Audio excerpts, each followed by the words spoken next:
কাইল মায়ার্সের দুর্দান্ত পেপটির পর মাহমুদুল্লাহ রিয়াদের দুর্দান্ত ফিনিশিংয়ে চট্টগ্রামকে হারালো রংপুর রাইডার্স। বড় রান তাড়ার শুরুর ধাক্কা একদম টের পেতে দিল না কাইল মায়ার্স। এই ক্যারিবীয় ব্যাটারের জড়ে শক্ত বিট পাওয়া রংপুর রাইডার্স মাঝে কিছুটা পথ হারিয়েছিল। তবে অভিজ্ঞতার হাতে দলকে আবারও পথে ফিরিয়ে আনেন ফিনিশারের কাজ সারেন মাহমুদুল্লাহ রিয়াদ। সিলেট আন্তর্জাতিক ক্রিকেট স্টেডিয়ামে সোমবার চট্টগ্রাম রয়্যালসকে 5 উইকেটে হারিয়েছে রংপুর রাইডার্স। আগে ব্যাটিং করে অ্যাডাম রশিংটনের 50-তে 169 রান করেছিল চট্টগ্রাম। জবাবে কাইলস মায়ার্সের 25 বলে 50 এবং মাহমুদুল্লাহর 19 বলে অপরাজিত 30 রানের ইনিংসের উপর ভর করে 7 বল বাকি থাকতে জয় নিশ্চিত করে রংপুর রাইডার্স।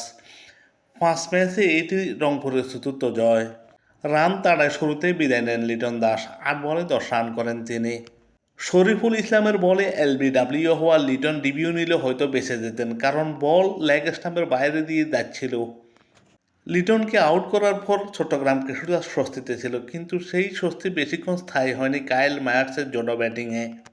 লিটন কুমার দাসকে হারানোর ধাক্কা বুঝতেই দেননি কাইল মায়ার্স। ডেভিড মালানকে এক পাশে রেখে ব্যাটে জ্বর তোলেন তিনি। মাত্র 25 বল মোকাবেলা করে 50 রান করেন। কাইল মায়ার্স যখন ফেরেন তখন রংপুরের সংগ্রহ মাত্র 61। তাওহিদ হৃদয় 15 বলে 17 রান করে ব্যর্থ হলেও মালান ধীর গতিতে ব্যাটিং করে 30 রান করে আউট হন। দ্রুত কিছু উইকেট হারিয়ে রংপুর চাপে পড়লেও তা তড়ি মেরে উড়িয়ে দেন মাহমুদুল্লাহ রিয়াদ ও খুরদিল সাহা। দুজনের দুর্দান্ত ব্যাটিং হতাশ করে চট্টগ্রাম রয়্যালসকে। এই দুজনের জুটি থেকে মাত্র 22 বলে 47 রান আসে। খুরদিল সাহা 12 বলে 22 রান করে ফিরেন। জয়ের জন্য বাকি ছিল মাত্র 6 রান। নুরুল হাসান সোহানকে নিয়ে বাকি কাজটুকু সারেন মাহমুদুল্লাহ রিয়াদ।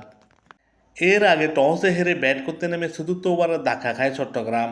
মোস্তাফিজুর রহমানের বলে ক্যাচ দিয়ে ফেরেন নাইম শেখ। গত 2 ম্যাচে দুর্দান্ত খেললেও এই ম্যাচে নিজের নামের প্রতি সুবিচার করতে পারেননি নাইম শেখ। তিনি নামা মাহমুদুল হাসান তো এই ম্যাচে খুব একটা সুবিধা করতে পারেননি। তবে অ্যাডাম রশিংটন ও হাসান নওয়াজের জুটিতে লড়াইয়ের পুঁজি পায় চট্টগ্রাম। নেপাল প্রিমিয়ার লিগ মাতিয়ে আসা ইংলিশ ব্যাটার রশিংটন 41 বলে 58 রান করে রকিবুলের শিকার হন। আরেক তৃতীয় ব্যাটার নওয়াজকে 38 বলে 46 রান করে সাজঘরে ফেরান মোস্তাফিজুর রহমান। শেষ দিকে আমির জামালের 10 বলে 19 রানের ক্যামিওতে 169 রানের লড়াকু পুঁজি পায় চট্টগ্রাম। এক নজরে দেখে নেওয়া যাক সংক্ষিপ্ত স্কোর কার্ড। চট্টগ্রাম প্রথমে ব্যাটিং করে 169 রান করে 5 উইকেট হারিয়ে 20 ওভারে। চট্টগ্রামের হয়ে রশিংটন 58 রান করেন, হাসান নওয়াজ 46 রান করেন।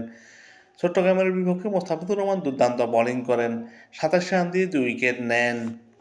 রংপুর রাইডার্স 169 রানের জবাবে ব্যাটিং করতে নেমে 18.5 ওভারে 5 উইকেট হারিয়ে 170 রান করে জয় নিশ্চিত করে। চট্টগ্রামের হয়ে মাহমুদুল্লাহ 30, ডেভিড মালান 30 এবং কাইল মায়ার্স 50 রান করেন এবং কাইল মায়ার্স 50 রান করে ম্যান অব দ্য ম্যাচ নির্বাচিত হন। এই নিয়ে রংপুর রাইডার্স এবার বিপিএলে এখনও পর্যন্ত 5টি ম্যাচ খেলে 7টিতে জয়লাভ করে 8 পয়েন্ট নিয়ে পয়েন্ট টেবিলে সবার উপরে।